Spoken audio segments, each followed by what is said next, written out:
ማንም ሰው አንተ ያለው ኢነርጂ ሳይኖሩት ቀርቶ አይደለም 5 ዓመት 6 ዓመት ወይረቨር 4 ዓመት የሚሆን ስለ እንትና ስተት እኔ ነገ ጧት ተነስቼ እኮ አንተ አቡና ልክ አይደለም ብል ወይዘው ዝም ብሎ ሰው እኮ ይከተላል። ግን ታርጌቱ ምንድነው? አንተን ትቶ እኔ ጋር መምጣቱ ነው? ሰንበዲ አገልጋይ ትቶ አንተ ጋር መምጣቱ ነው? እኔ ይሄ የወንጌል ታርጌትም ይሆናል ብዬ አላስብም። እኔ በመጽሐፍ ቅዱስ ውስጥም የለም ረጅም ዓመት እንትና አስተታምኑ ሚል አገልጋይም አይቻላል። ትክክለኛ የሆነውን ነገር ግን ያስተምራል። ከኒቆላውያን ትምህርት ራቁ ይላል ጳውሎስ። ትክክለኛ የሆነው ወንጌል ያስተምራል። ከምናምን ከተለያዩ ትምህርቶች ራቁ ይላል። ከነሱ የተለያዩ የሚለይበትን ትምህርት ያስተምራል። ወንጌል ሄዶ ይሰብካል፣ ቸርች ይተክላል፣ ያስተምራል። እኛ የአንተ ትምህርት የምታስተምረው ወንጌል ትምህርት ናፈቀን ነው የኔ ሐሳብ።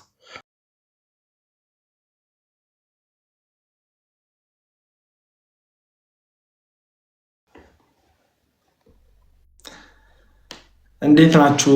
ጀርሚ ሰላም ለእናንተ ይሁን።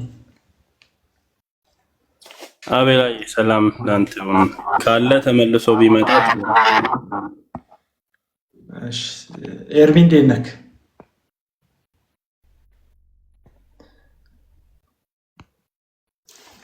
ኤርሚ ሰላም ለአንተ ይሁን።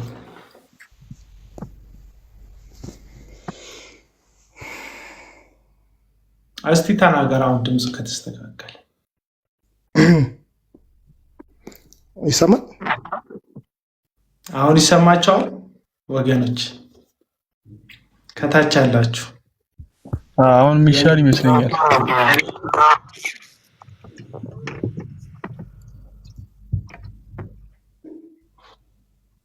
ይኸው ቀንሸዋል ይህን ስፒከር። እሺ አሁን ሀሳብህን ቀጥል እና እንትን በል ቀጥል። እኔ አሁን ያንተ ሀሳብ አልተያዘልኝም። ለምንድን ነው ያልተያዘልኝ? ለምንድን ነው እንዳላወራ ዝም እንድል የፈለግከው? እውነት ስለማላወራ ነው? እንደ እግዚአብሔር ቃል ስለማላወራ ነው? ወይስ የእናንተ ትምህርት ሌላ ስለሆነ? የእናንተ እንዴት መሰለህ ሀሳቤን አላገኘሁም፣ ይቅርታ።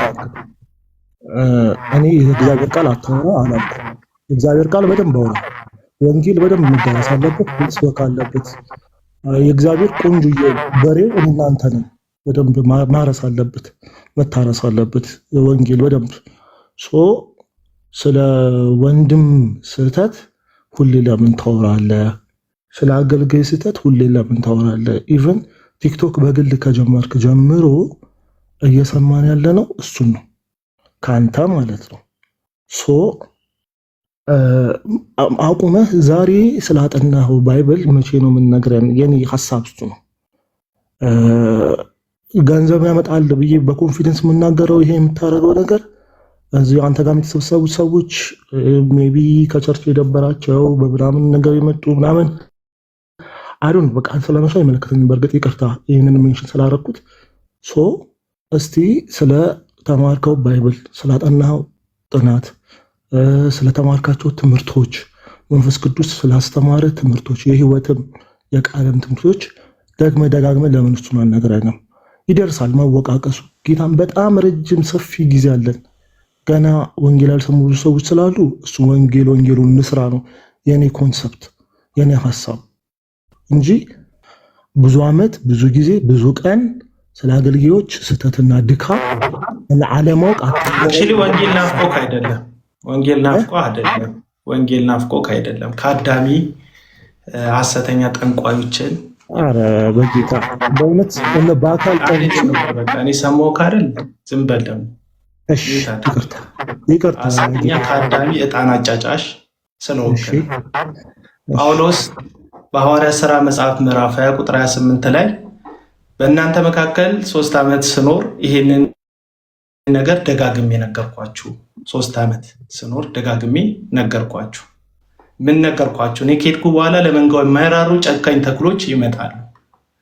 ስለዚህ ራሳችሁንም ሆነ ቤተክርስቲያን እግዚአብሔር በገዛ ደሙ የዋጃትን ቤተክርስቲያንን ደግሞ ህዝቡንም ከነዚህ ተኩሎች ጠብቁ ብሎ ጳውሎስ በግልጽ ተናግሯል። የፊልጵስዩስ መጽሐፍ ምዕራፍ 2 ላይ ምዕራፍ 3 ላይ መጨረሻ ቁጥሮች አካባቢ ላይ ጳውሎስ ደጋግሜ ስለነዚህ ሐሰተኞች ነገርኳችሁ። መጽሐፍ ቅዱስ እንደዚህ የሚል ሐሳብ አለ። አንዳንዶች የክርስቶስ ኢየሱስ መስቀል ጠላቶች ሆነው ይነሳሉ። ስለ እነዚህ ደጋግሜ የነገርኳቸው አሁን እንኳን በእንባ እነግራቸዋለሁ ይላል። በእንባ። ስለዚህ መጽሐፍ ቅዱስ ላይ ጳውሎስ ወንጌልን ተናገረ። ኦፍኮርስ መጽሐፍ ቅዱስ እንደዛ ያስተምረናል። ጳውሎስ ደጋግሞ ግን ስለ ሐሰተኞች መናገሩን በደንብ በግልጽ ነግሮናል። በአደባባይ ስለ እግዚአብሔር ቃል እየተወራ ሰዎች ከሐሰት እንዲርቁ መናገር አንዱ የወንጌል አገልግሎት ክፍል እንጂ ከወንጌል በተቃራኒ መቆም አይደለም። አንተ ከወንጌል በተቃራኒ የተቆመ የመሰለ ትንፋሽ እስኪቆራረጥ ድረስ ያወራከው በሕይወትህ ላይ ከክርስቶስ በላይ ያነገስከው ጣዖት ስላለ ስለዛ ጣዖትህ እንዳይገለጥና እውነቱን ሰው እንዳያውቅ ወንጌል ተናገር በሚል መደበቂያ አፍ ለማዘጋት ነው የምትሞክረው። ወንጌል እየተናገርኩ ነው። ከሐሰተኞች ተጠበቁ ስል ወንጌል እየተናገርኩ ነው። በክርስቶስ ኢየሱስ ያለውን እውነት ለማወቅ ኢየሱስን ብቻ ተመልከቱ። እነዚህ ሐሰተኞችን አትከተሉ። መዳረሻቸው ጥፋት ነው። ገንዘብ አምላካቸው ነው። እያሳቷቸው ነው። በመዳራታቸውና ገንዘብን በመውደድ ይራቡባቸዋል። እነዚህን ሰዎች አትስሟቸው። የሩጫቸው የእምነታችሁን ጀማሪ ፈጻሚ ኢየሱስን ተመልከቱ ስል ወንጌል እየተናገርኩ ነው። ስለዚህ አሁን ወንጌል አልተናገርክም ያልከው አንተ። እኔ ወንጌል እየተናገርኩ እንደሆነ ነው የማውቀው ደጋግሜ። ብራዘር ጠንበለ ወንጌል ምን እንደሆነ ምናልባት ካልተረዳ፣ ወንጌል ምን እንደሆነ ካልገባ፣ ሰዎችን ከሐሰትና ከሐሰተኛ መጠበቅ የክርስቶስ ኢየሱስ አንዱ መልእክትም ተልእኮ እንደሆነ ካልተረዳ መጽሐፍ ቅዱስን ገብተህ ገልበጥ አድርግ። ከዛ በተረፈ ግን ናፈቀን ያልከው ናፍቆህ አይደለም። አንተ ወንጌል አይደለም አሁን ወንጌል አሳስቦክ አይደለም የገባክ ያለከው። ገብተህ የምትናገረው ስለ ወንጌል ስለ ኢየሱስ እንዲወራ ናፍቆክ ሳይሆን የሆነ የምትከተለው ሰው ያለ ፕሮፋይል ፒክቸር ያደረከው በየኮመንቱ የምትሳደብለት ሰው የምትጠላለት ሰው የምትጠምድለት የምትከተለው ሰው አለ። ስለዚህ አንተ ከዛ ሰውዬ ስርዓት እንድትፈታ ደጋግሜ እየተናገርኩ ነው። ኦፍኮርስ ፍቅርን እሰብካለሁ። አሁን ከጥቂት ደቂቆች በፊት ሰዎች አሁን ሰሞኑን ኢትዮጵያ ውስጥ ጦርነት መነሳቱን ሰምተናል። ስለዚህ እኛ አማኞች እንደ እግዚአብሔር ቃል ልንጸልይ፣ ለምድራችን ሰላም ልንጸልይ ይገባል እያልኩ ነበር። እዛ ሰዓት ላይ አልነበርክም። እንደገባክ ጴሌሪ ባራራም ለገንዘብ ብለህ ነው አልክ። ታግቻለሁ። ይህን ነገር ስናገር አፍነው ወስደውኛል፣ ህይወቴን ሊያጠፉ። ስለ ገንዘብ ታወራለህ አንተ። ታስሬያለሁ፣ ተከስሼ ፍርድ ቤት ቆሜያለሁ። አንተ ስለ ገንዘብ ታወራለህ። ገባህ? እና ምቾት ያለው ቤት የሚያስነዳ የተቸገሩ ሰዎችን በወንጌል ስም ኪስ እያወለቁ ብዙ ቤት የሚያሰራ ወንጌል አላቅም። ብዙ ህዝብን የሚያሰራ ወንጌል አላቅም። ብዙ ገንዘብ ከድሃው መቀነት የሚያስፈታ ወንጌል አላቅም። ራስን ባለጸጋ እያደረጉ በሰው ላይ ጌታ አድርጎ ራስን የሚያሾም ወንጌል አይቼ አላቅም። አንተን ይህንን ወንጌልና ወንጌል ሰባኪዎች ናቸው የምትለው። መጽሐፍ ቅዱስ በጽድቅ ፍረዱ ይላል፣ ለሰው ፊት ሳታደሉ ፍረዱ ይላል። ዮሐንስ ወንጌል ምዕራፍ 5 ቁጥር 1 ላይ ነገርኩ። በጽድቅ ፍረዱ የሚል የእግዚአብሔር ቃል እንደተጻፈ አንተ በጽድቅ አትፈርድም። መተህ እኔን ትጨቃጨቀኛለህ። አንድ ሴት አስመልጠህ ታውቃለህ? አንድ ኢየሱስን መከተል ትታ በየአዳራሹ ገንዘብ እንዲበዛላት ኤቴም ሚራክል እንዲሆንላት ቡኳን ይዛ የምትንከራተት ምስኪን ሴት አሳርፈህ ታውቃለህ? አንዲት ሴትን ከትዳሯን ልታጣ ስትል በሐሰተኛ ነቢያት ምክንያት ጣልቃ ገብተህ ትዳሯን እንዲረጋጋ ልጆቿን እንዳትበትን መክረ መልሰህ ታውቃለህ? ያንን ነው እያደረገን ያለን። ብዙ ትዳሮች ሊፈርሱ ሲሉ መሀል ገብተን እያስታረቀን፣ ብዙ ሰዎች ከመበላት እንዲተርፉ። ምክንያቱም ህይወት መቀጠል አለበት። መሬት ላይም ኢየሱስን በመምሰል እንድንመላለስ እየሞከርኩ ነው። አሁን ላይ ኦርቶዶክስና ፕሮቴስታንት መካከል ላይ ያለው እጅግ በጣም ገመድ መጓተትና ጥላቻን በተለይ በእኛ ወገኖች መካከል ወንጌል የሚመስል ጥላቻ እንዲያቆሙ እንዲያረጋጉ የክርስቶስ ኢየሱስ ወንጌል ፍቅር እንደሆነ በተለያየ ቪዲዮ ለማመላከት እየሞከርኩ ነው። ወንድሞቻቸውን እንዲወዱ፣ ጎረቤታቸውን እንዲወዱ፣ ለሌላው ፍቅርን መስጠት፣ የሰው ሃይማኖት እንዳያቃልሉ። የሰው ሃይማኖት ማቃለል፣ ማዋረድ፣ መሳደብ ነው ወንጌል እዚህ ሚዲያ ላይ። ያን ነገር ስላላደረግኩ ወንጌል መናገር ያቆምኩ ይመስልሃል አንተ? እና ወንድም ጠንበለን ወንጌል እንደዛ አይደለም። ጀርሚ የምትናገረው ካለ ቀጥል። እኔ አዝኝ ይባላለሁ ዛሬ። አንተ አላቅህም፣ ግን አዝኝ ይባላለሁ በእውነት።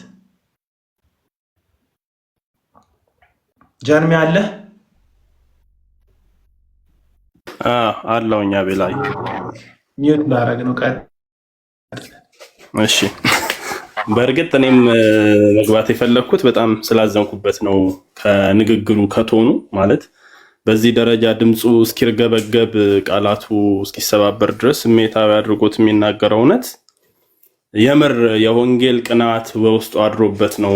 የምር ወንጌል እየተሰበከ አይደለም የወንጌል እንቅፋት ሆነ ብሎ አስቦ ነው ወይንስ ደግሞ በልቡ ላይ ያረገዘው የሐሰት ትምህርት አስተምሮ ስላለ ነው የሚለው በጣም ስላሳሰበኝ ነው። ለምን አንደኛ እየተወራ የነበረበት ቶፒክ ራሱ ወንጌል ነው፣ የሰላም ጥሪ ነው፣ የጸሎት ጥሪ ነው እየተወራ ያለው አይደል?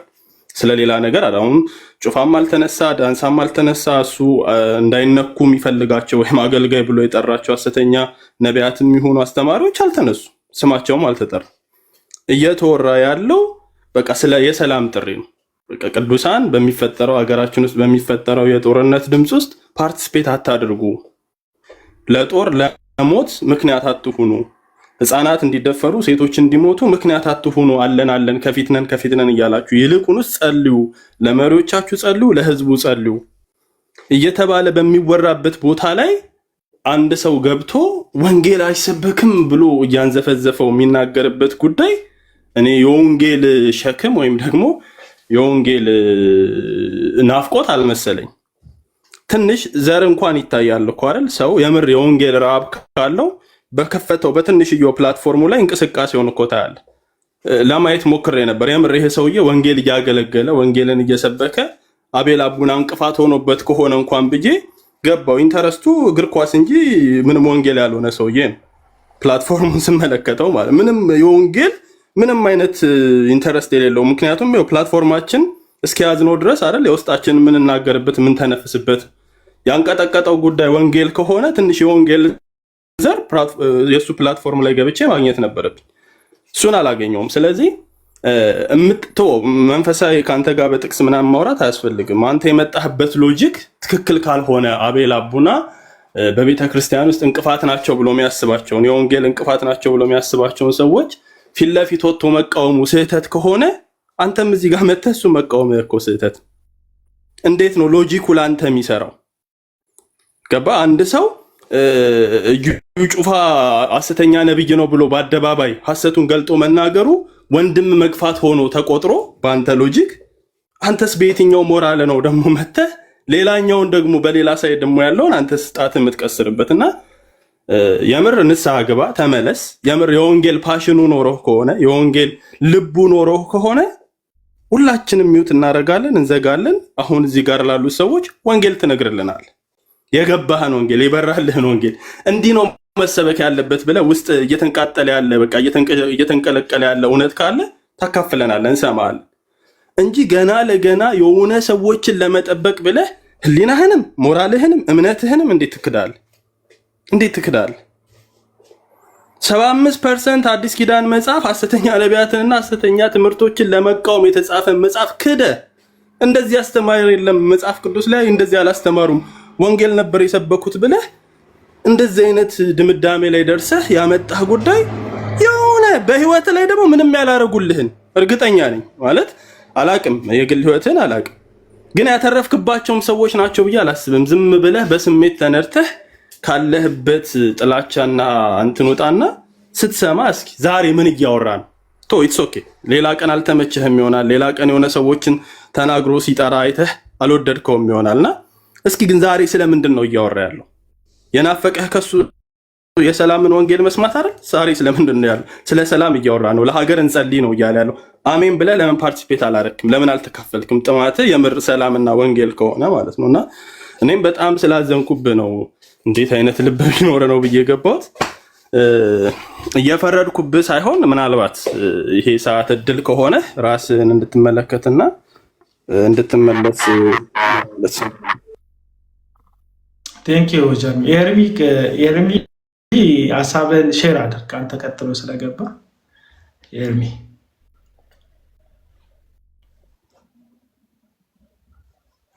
አለ መናገር ብትችል ከሆነ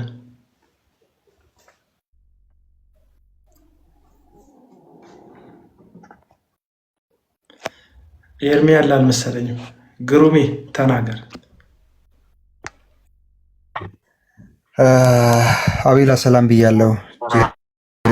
ሰላም ብያለሁ። በጌታ ፍቅር ዮኒ። እኔም እውነት ግራ የገባኝ ነገር ምንድን ነው እሱ እያወራ ቀጥታ የገባሁት ፕሮፋይል ውስጥ ነው። ማለት ያው ሰው ሲያወራ የምታየው ፕሮፋይል ነው። ቀጥታ ገብተህ እሱ ፖስት የሚያደርጋቸውን ነገሮች ነው የምታየው እና የመጣህበትም ኢንቴንሽን ምንድን ነው? የገጠመ ችግር አለ ወይስ የሆነ አይተህ የመጣው ቪዲዮ አለ? ምንድን ነው የገጠመ? እስቲ እኔ እንደ ወንድም ልጠይቅህና የምታወራበትን መንፈስ ልክ አይደለም። ያናደደ ሰው አለ ወይ? ያበሳጨ ሰው አለ ወይ? ይሄን መልስልኝና ሐሳቤን አካፍልሃለሁ። ግን የሆንከው ነገር አለ በአንተ በኩል የሆንከው ነገር አለ። ምስጋና ለአንተ ነው ጥያቄ። የገጠመ ችግር ካለ ምናልባት የምንረዳ በምክርም በሐሳብም የምናግዝ ነገር ካለ እንደው የመጣህበት ኢንቴንሽን የተነሳውም ሐሳብ እሱ ስላልሆነ የተነሳውም ሐሳብ ስለ ልዩ ጩፋ ወይም ደግሞ ሰንበዲ ስለ እስራኤል ዳንሳ ወይም ደግሞ ስለ ሌሎች አገልጋዮች አይደለም የተነሳው። ለሀገራችን ለትግራይ ክልል ለተነሳው ጦርነት እንጸልይ ነው የተባለው። አቤል ሲናገር የሰማሁት እንግዲህ እኔ እሱን ነው። አንተ የመጣህበት ኢንቴንሽን ምንድን ነው? እሱ እንደው ይሄን ነገር አይቼ ነው ብለህ የሆነ ነገር ብትነግረን እኔ ጥያቄ እየጠየቅኩ ያለሁትና ከዛ ሐሳቤን አካፍልሃለሁ። ለአንተ ምንድን ነው የመጣህበት ኢንቴንሽን? ማን ያናደደ? ማን ያበሳጨ? ምስጋና እየሰማኝ ነው?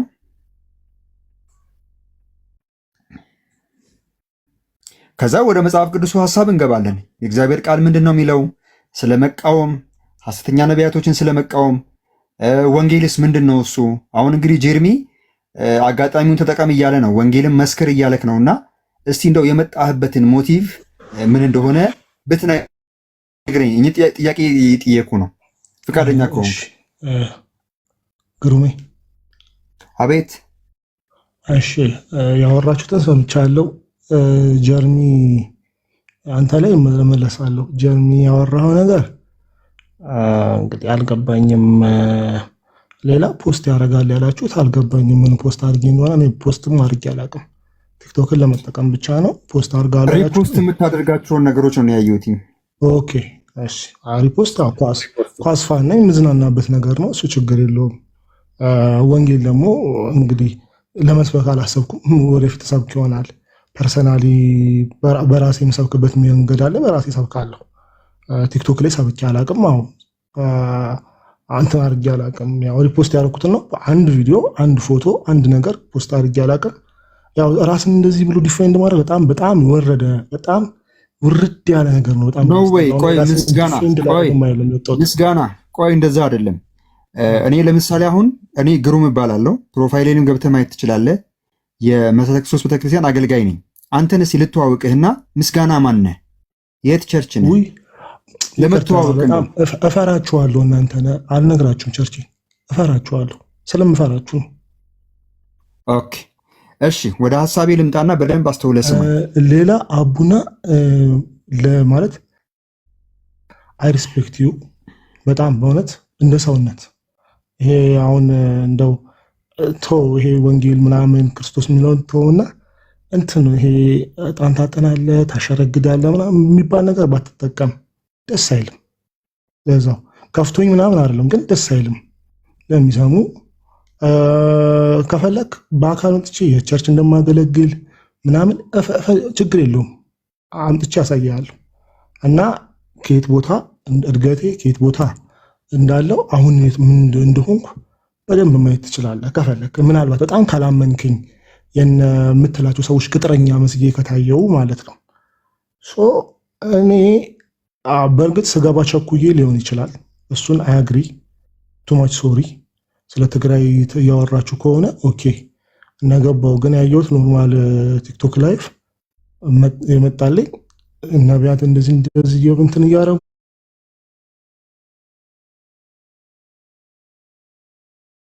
የምናየው ሰንበዲ አንዳንድ ልጆች ሪያክት እንደሚያደርጉበት አንዳንድ ቦታዎች እንደሚመጣው እሱን ይመጣልኝ። ኮሜንት ነው የጻፉት። ላይቭም የመግባት ምንም እቅድ የለኝም። እሱን ነው ያወሩት። እሺ ይኸውልህ መስኪ በመጀመሪያ ያተቋርጠኝ ግሩሜ አይ ሪስፔክት ዩ እሰማሃለሁ። እሺ ችግር የለውም። እስከምትፈለክበት ሰዓት ድረስ ቁጭ እሰማሃለሁ። ችግር የለውም። የምትሉኝን ነገር ሁሉ ለመስዋዕት አይ አም ሬዲ። እኔ ሁሌ ስለ እንዴት ነው አው ቀበሮች አሉ፣ አዎ ተኩላዎች አሉ፣ የበጉ ህይወት ይወራ ነው የኔ። በጉ ምን አይነት ካራክተር ያዝ እሱ ይሰበክ አሉ። በይዘዌ እኛ ዛሬ ተሰብስበን ስላወራን ተኩሎቹ እንዳለ ተገንጥለው ይሞታሉ ማለት አይደለም። በግ በበዛ ቁጥር ቀናተኛ ይበዛል፣ አጥፊ ይበዛል። ያለነው ዓለም ላይ ነው። ዓለም የሰይጣን ግዛት ነች። እኛ ደግሞ ክፉ በሆነው ዓለም ላይ እየደመቀን ነው። አቡና ያንተን አጥፈው አንተን ሚውት አድርገው በጣም እንትን እያደረገ እኮ እያደረገ ነው። እሺ አይ እንትን ያልክ እኔ አሁን አንተና እኔ ያልተግባባ ነው። አንተ አገልጋዮች የምትላቸው ናቸው እኔ ተኩሎች እያልኳቸው ያለሁት እያልኩ ያለሁት። ስለዚህ አሁን ከዓለም ምናምን እዚህ ዓለም ላይ ምናምን ስላለ አይደለም እያወራን ያለን፣ በመካከል ስላሉ ሐሰትና ሐሰተኝነትን አሾልከው ስለሚያስገቡ ሐሰተኞች ነው እያወራን ያለን። ስለዚህ አሁን አንተ በግልጽ መናገር ያለብህ ፖይንት ምን መሰለህ? በድምፅ መናገር ያለብህ ፖይንት በግልጽ አንተ እነዚህ ሰዎች በመናገርህ ወንጌል ተሰድቧል የምትልበት ፖይንት ካለ ወንጌል እንዳይሰበክ ምክንያት ሆኗል ምናምን አንዳንድ ሰዎች የሚዘረዘሩት ጉዳይ ካለ ስፔሲፊክሊ አስቀምጠው። ከዛ በኋላ ምንድን ነው እሱ የሆነው ጉዳይ ብለን እናወራለን። ከዛ ውጭ ራሱ በጉ ያልከው ኢየሱስ ማቴዎስ ወንጌል ምዕራፍ 7 ላይ ስለ ተኩላ ተናግሯል። እንግዲህ በጉ ስለ ተኩላ ከተናገረኝ ስለ ተኩላ መናገራችን ስህተት የሚሆንበት ምክንያት የለም። ስለ ተኩላው አንዲ መናገር ችግር የለውም። 4 ዓመትና 5 ዓመት መናገር ግን ፌር አይደለም ብዬ አስባለሁ።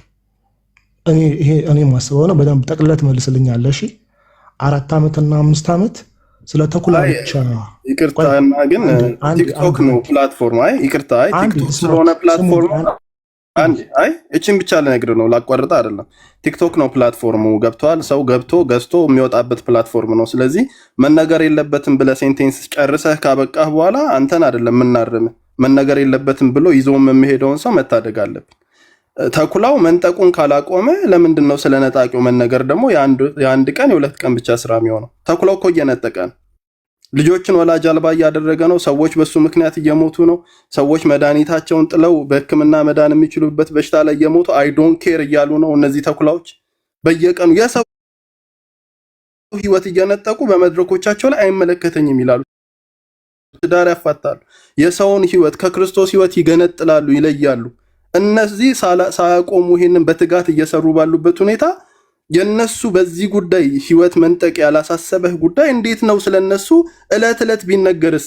እንደው ሰው ቢጨመርስ? አንተ ያሳሰበ አንድ ያብል አቡና ነው። የሱ አይነት እንደው 10-20 ለምን ቢኖሩስ? ገባ?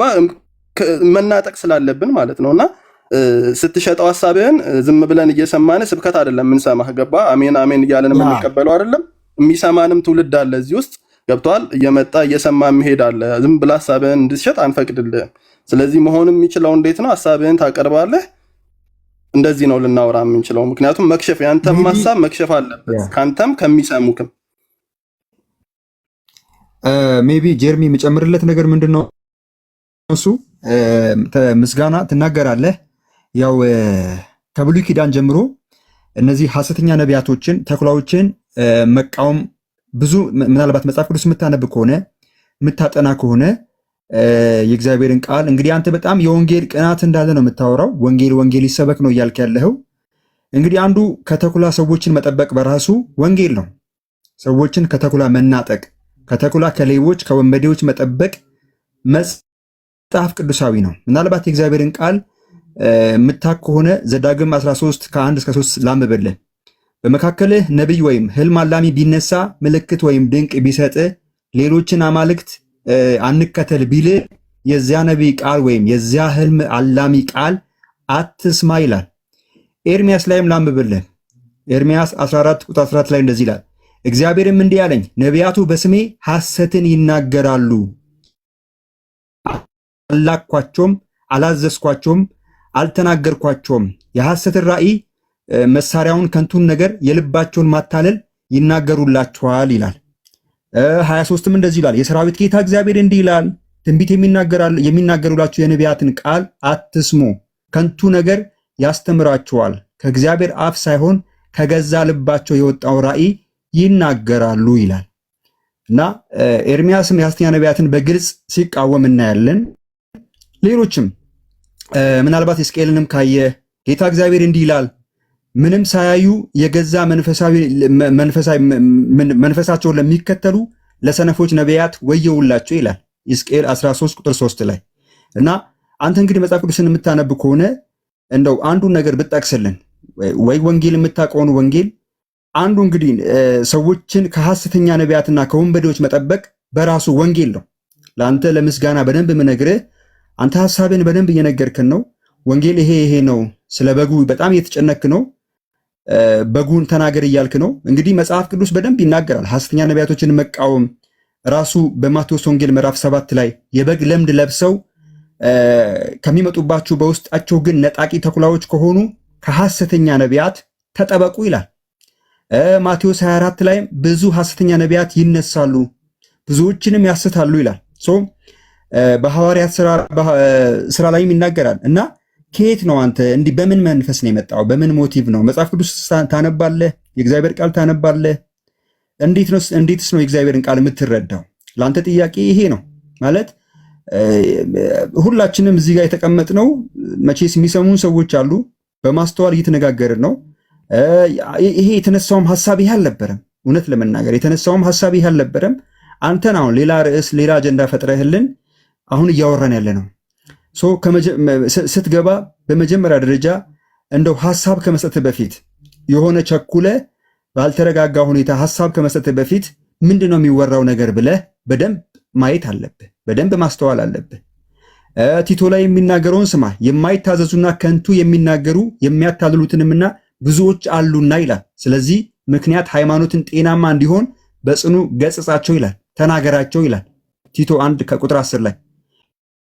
እነዚህን ሰዎች እንድንናገር እንድንቃወም መጽሐፍ ቅዱስ በትክክል ይናገራል። በጣም ብዙ ያልጠቀስኩልህ ብዙ ምዕራፎች አሉ ያላነበብኩልህ። የትኛውን ቦታ ላይ ስንገባ እንደው ቲክቶክ ዝም ብሎ ገብቶ ሐሳብ መስጠት አይደለም። መጀመሪያ ምንድነው የሚወራው? ምን አይነት መንፈስ ነው ያለው? ምንድነው እየተነጋገሩ ያሉት ብሎ በትክክል ማዳመጥ፣ በትክክል መስማት ተገቢ ነው። ሌላ ቦታ ስትገባ እንደው ይሄ ነገር ልምድ ይሁን። እዚህ ጋር ማንም በክፉ የተናገረ ሰው የለም። አቤልም እየሰማክ ነው፣ ሁላችንም እየሰማክ ነው፣ አደመጥነ። ግን አሁን እንኳን ድጋሜ ስትናገር የምትናገርበት መንፈስ ልክ አይደለም፣ ቶኔ ልክ አይደለም። መጀመሪያ ተረጋጋ፣ ውሃ ጠጣ፣ ተረጋግተህ ሐሳብን አካፍል። የሚሰማው የሚወራው ነገር ምንድነው ብለህ በደንብ አዳምጥ። ጌታ ኢየሱስ ይባርክ።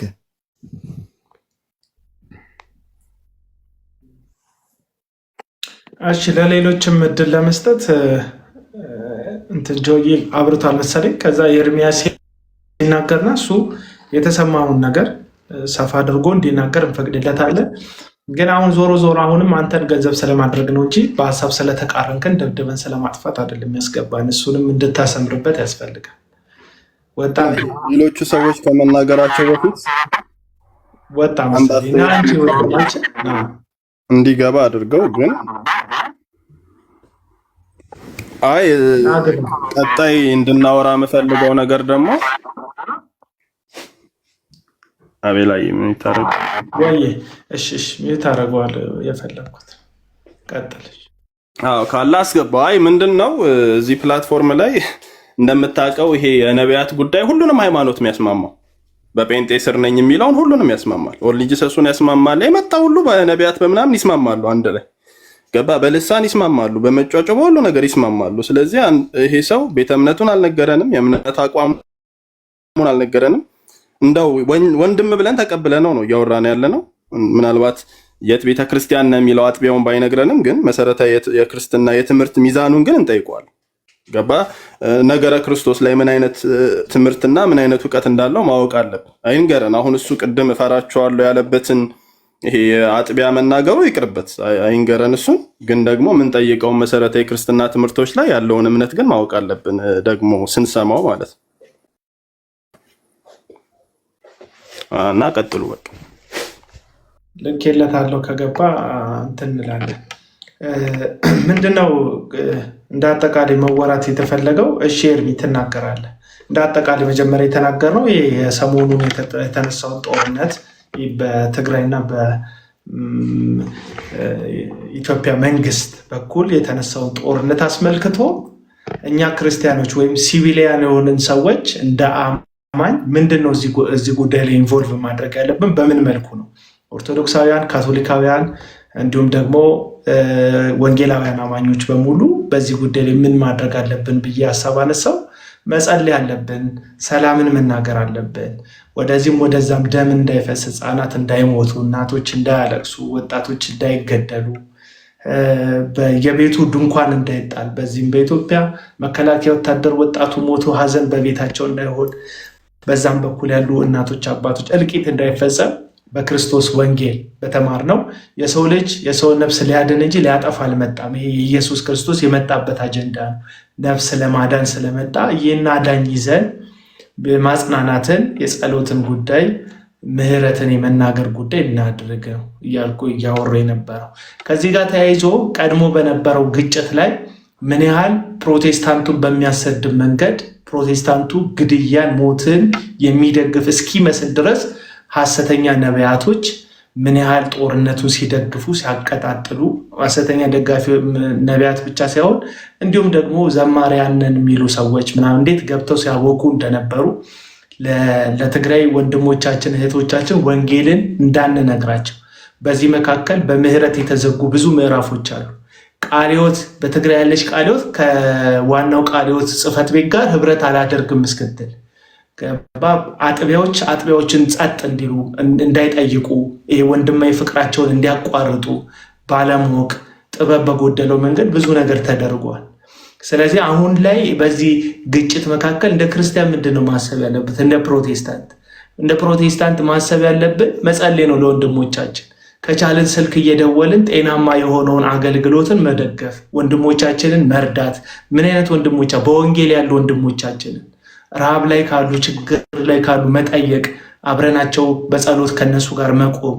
ነገ ያበቃል፣ ብዙ ነገር ያበቃል፣ ጦርነት ያበቃል፣ ችግር ያበቃል። ነገር ሲመጣ በችግር ጊዜ እንዴት አብረናቸው እንደቆምን ሲያስቡ ስለኛ እግዚአብሔርን የሚያመሰግኑበትን መንገድ መፈለግ አለብን። ይሄን ነው እየተወራ ያለው ሀሳብ። ምስጋና ገባ አገልጋዮችን ምናምን ብሎ ትንፋሹ እየተቆራረጠ አወራ። አገልጋዮች ናቸው። እውነተኛ አገልጋዮች ከሆኑ ሽልማታቸውን፣ ክብራቸውን ከጌታቸው ይቀበላሉ። እግዚአብሔር ነው ሪዋርድ የሚከፍላቸው። አቡና የሚባል ከፋይ በሰማይ የለም። እግዚአብሔር ነው አክሊልን የሚሰጠው። እግዚአብሔር ነው የአገልግሎትን ሽልማት የሚሰጠው። ራሱ ጌታ ነው የሚሰጠው። እዚህ ደግሞ ሰውን እያጠፋ እያጠመደ ያለ ካለ በትምህርትም በመግለጽም ስህተትን በማሳየት ወንድሞች እንዲጠበቁ ማድረግም የግዴታችን ስለሆነ ነው የምናደርገው። እዚህ ጉዳይ ላይ በነገራችን ላይ ጠቅልዬ የገባሁበት ዋና ጉዳይ መንገድ ላይ ወጥቼ ወንጌል ስሰራ ሰዎች ወንጌልን ላለመስማት ከሚያነሱብኝ ኢሾዎች አንዱ የሐሰተኛ ነቢያት ልምምዶች ሲሆኑ ነው። ወንጌልን እንዳልሰብክ እንቅፋት ሆኖኛ እንደ ያን ነገር መታገል አለብኝ ብዬ የወሰንኩት በዚህ ምክንያት ነው። ስለዚህ አሁን እንደ ወንጌል ጠላት ወንጌልን መናገር እንደማይፈልግ ሰው ስታወሩ ትንሽ የሚያስይዛል። ኤርሚ ቀጥል። ይቅርታ አስረዝሜው ከሆነ እንግዲህ ኤርሚ ቅድም ስጠራኩ የለህም። እሺ አቤላዬ ሶሪ ኔትወርክ ትንሽ እያስቸገረኝ ስለነበረ ነው። ሰላም ብያለሁ ሁላችሁንም። ከረጅም ጊዜ በኋላ ነው ላይቭ ላይ የተገናኘ ነው። ኤኒሃው ልጁን እየሰማሁት ነበረ ከገባበት ሰዓት ጀምሮና ገብቶ ያወራው ነገር ኢንፋክት አሁን ቶታሊ እሱ ላይ ትኩረት ከማድረግ ጀነራል የሆነው የሰዎች ባህሪ ላይ ወይ ደግሞ እንደዚህ እንዲህ ያሉ ሰዎችን የሚከተሉ ሰዎች ላይ የማየው ባህሪ እንደሆነ ነው የሚሰማኝ። ምክንያቱም አንደኛ ከተነሳው ኢሹ ጋር የማይገናኝ ከታችም አንዳንድ ተመሳሳይ ኮመንቶች አይ ስለነበር ማለት ይወራ ከነበረው ኢሹ ጋር የማይገናኝ ነገር ግን ውስጣቸው ካስቀመጡት ከቅሬታ አንጻር የትኛውንም ኢሹ ሲነሳ ከዛ አንግል የመናገር አይነት ነገር ይታየኛል። ይሄ ደግሞ አንደኛ አእምሮን ባያዝ ያደርጋል፣ ሁለተኛ ደግሞ ሚዛናዊ እንዳይሆኑ ያደርጋቸዋል ብዬ አስባለሁ። እንደዛ ሲሆን ደግሞ በየትኛውም መንገድ ሁል ጊዜ ነው በሆነ መልኩ የጠላኸውን ያልተቀበልከውን ሰው የትኛውንም ሀሳብ ቢያነሳ እንዳትቀበለው ይሆናል። ኦር ጥላቻ ካለብህ የጥላቻውን ነው እንጂ የምትሰማው የሚናገረውን እውነት አይደለም የምትሰማው። እና ያየሁት በተደጋጋሚ ያየሁት ባህሪ ስለሆነ ነው እንደዚህ አይነት ሰዎች ላይ ማለት ነውና ከዛ ባለፈ ግን አንደኛ ሲነገር የነበረው ወንጌል አልነበረም ወይ? አሁን እሱ በገባበት ሰዓት ወንጌልን አትናገርም የሚል ክስ ነው የመጀመሪያው የከሰሰው ክስ። ግን እየተነገረ የነበረው ወንጌል ነው ብዬ ነው ማምነው ደግሞም ነው። ምክንያቱም እንደ ክርስቲያን በዚህ በጦርነቱ ዙሪያ በሚኖረን ባህሪ ሊኖረን በሚገባው ባህሪ ወይም ማንነት ዙሪያ ነበር ስትናገር የነበረው። በተቻለ መጠን ፍቅር እንድናሳይ ለየትኛውም ወገን ውግንና ባንይዝ እና ደግሞ በጸሎት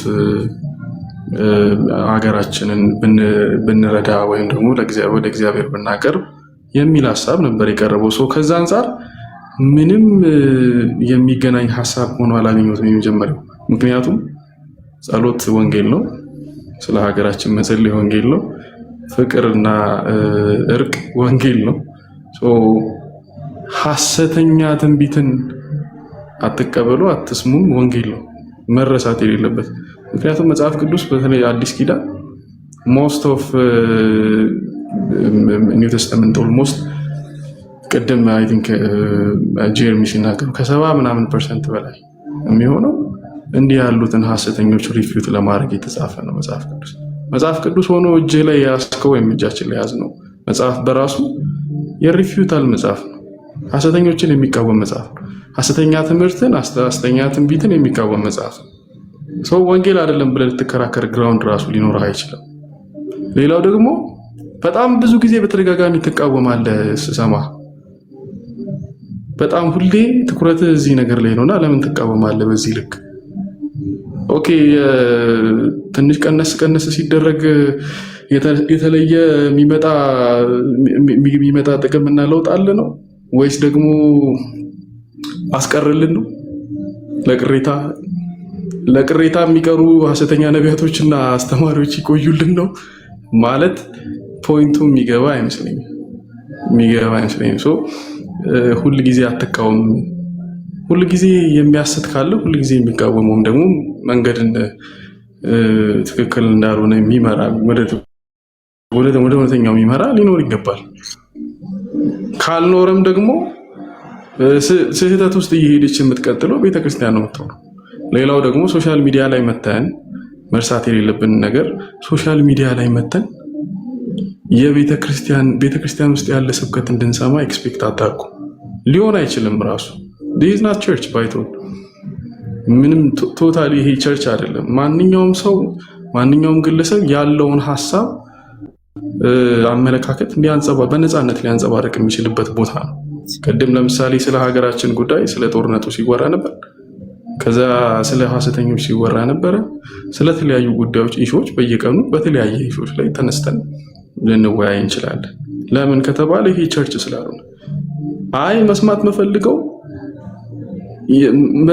ስለ ኢየሱስ ክርስቶስ ስለ ትምህርተ ክርስቶስ ነው፣ ስለ ትምህርተ ሥላሴ ነው፣ ስለ ትምህርተ ድነት ነው መስማት መፈልገው፣ ይሄን ብቻ ነው መስማት መፈልገው የምትል ከሆነ ለዚህ እኮ ቤተክርስቲያን ተቋቁማለች። ገብተህ መማር አለብህ ወይም ደግሞ መማር ትችላለህ። በእንደዚህ አይነት ኢሹዎች ብቻ የሚያስተምር ሰው ዝግጁ ነው። እዚህ ጋር ገብተን መጨቃጨቅ አይጠበቅብንም። ሰው በግሉ ባለው የራሱ ፕላትፎርም ላይ የሚፈልገውን ሀሳብ የማንጸባረቅ መብት ስላለው ማለት ነው። በተደጋጋሚ የሆነ ነገር አዝለ ከጀርባ መተህ ከዛ በኋላ ለዛ ጥላቻ የሚሆን ቀዳዳ ፈልገ ለመግባት መሞከር የሞኝ አይነት አካሄድ ነው እና ደግሞ የምትከተላቸውና አንተ ከጀርባ የያዝካቸው ሰዎች በራሳቸው ማንነታቸው ምን እንደሚመስል የሚያሳይ እኮ ነው፣ ምን ያህል ደካማ ማንነት እንደሆነ። ይሄንን ነው አሁን እየታዘብክ ያለሁት። ብዙ ጊዜ ካያቸዋቸው እንዲህ ያሉ ሰዎች ከጀርባቸው የሆነ ነገር ይዘው ይመጡና ሁል ጊዜ አንተ የምትናገረው አንድ አይነት ነው። በዚህ እኮ ሰው የምታሸማቀቀው አትችልም። ሁል ጊዜ የሚሰርቃል አይደል? ሁል ጊዜ ሰው የሚያዋርድ የሚሰርቅ የሚዘርፍ አለ። ቤተክርስቲያንን በሐሰት የሚሸውድ የሚያጭበረብራል አይደል? ሰው ሁል ጊዜ ተመለሱ የሚል ሰው እንዴት ሊያሳፍር ይችላል? ባይዘዌ ለሚቴሊዩ የመጥምቁ ዮሐንስ ሙሉ አገልግሎቱ ይሄ ነው የነበረው። ንስሐ ግቡ አይደል? ተመለሱ ንስሐ ግቡ አልነበር እንዴ ያስተምሩ? ምናልባት አንተ እንዳይነኩ ከምትፈልጋቸው ሰዎች ወይም ደግሞ እንዳይነኩ ከሚፈልጓቸው ሰዎች ጀርባ ሆነው ቀጥታ ከመጽሐፍ ቅዱስ ጋር የሚጋጁበት ምክንያት አይገባኝም እና ትክክል አይደለም።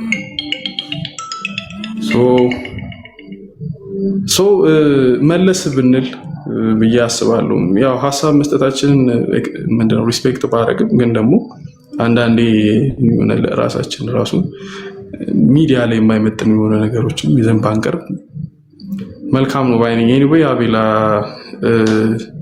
ሐሰተኞች ውስጥ ካሉ ድረስ መቃወሙ ማጋለጡን እንደሚቀጥል ሁልጊዜ እኔ ራሴ ማሳሰብ ፈልጋለሁ። አይደለም ይህንን ስራ በቋሚነት የሚሰራው አቤላ አይደለም ማለት ነው። አቤላ ቢያቆም ራሱ የሚቀጥሉ ሰዎች አሉ። ያንን ለማለት ነው። ተባረኩ። ሌላው ቴንኪ በጣም ተባረኩ። ሀሳብ እየሰጣችኋላችሁ ምንድነው? ሌላው መጽሐፍ ቅዱስ ላይ የተጻፈ ሀሳብ የተነገረ መልእክት ለአንድ ሰሞን ነው ወይ የሚነገረው? ለምሳሌ ከተኩላ መጠበቅ የእግዚአብሔር ቃል ነው። ጌታ እስኪመጣ ድረስ የሚነገር የሚደጋገም ሀሳብ አይደለ ወይ? ስለጠፋው ልጅ ስንት ጊዜ ነው የምትሰበኩት? ይሄ መክሊቷን ስለጣለች ሴት ስንት ጊዜ ነው የምትሰበኩት? ኢየሱስ በምሳሌ ስለተናገረው እና እሱን ማሰብ ያስፈልጋል።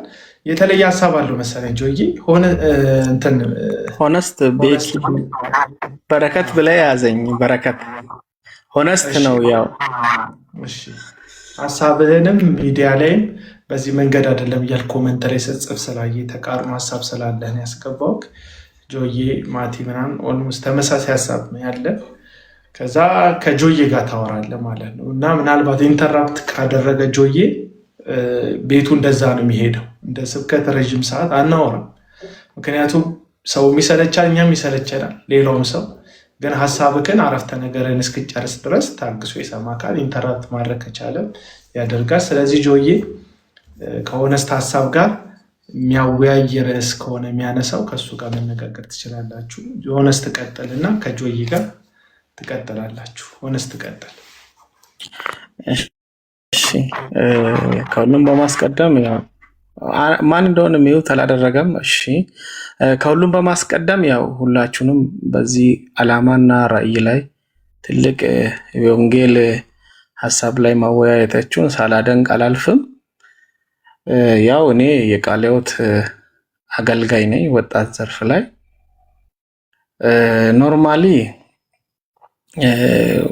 ያው ኢየሱስ ክርስቶስ ለሁላችንም የሰጠ ሚሽን አለ። ከዛ ሚሽን አንጻር ይመስለኛል ቅድም ምስጋናም ሲያወራ እየሰማሁኝ ነው።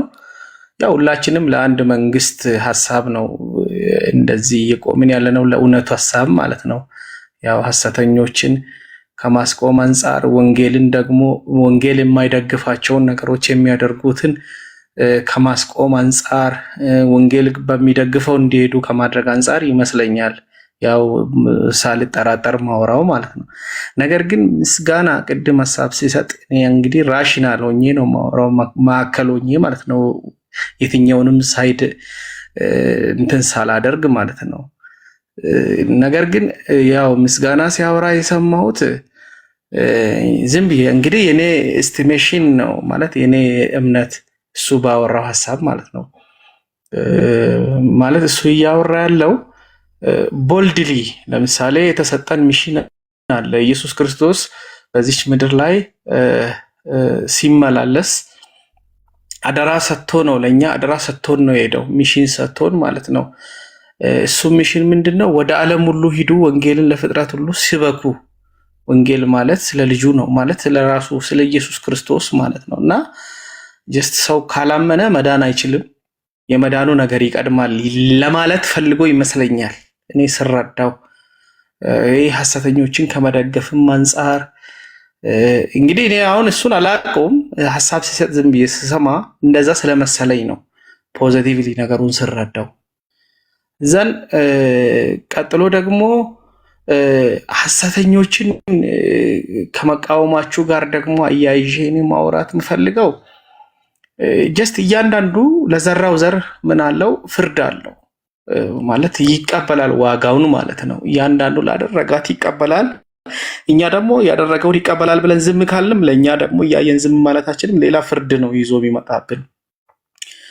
መቃወሙ አሪፍ ነው። አቤል አቡና ሁሌም በቃ ለመልካም ሀሳብ ቀንቶ ማውራቱን ብወድለትም ነገር ግን የዛ ሰው ሪስክ ለምሳሌ አንድ የተሳሳተው ሰውዬ ሪስክ ከባድ አይደለም ወይ? ኢቭን ጳውሎስ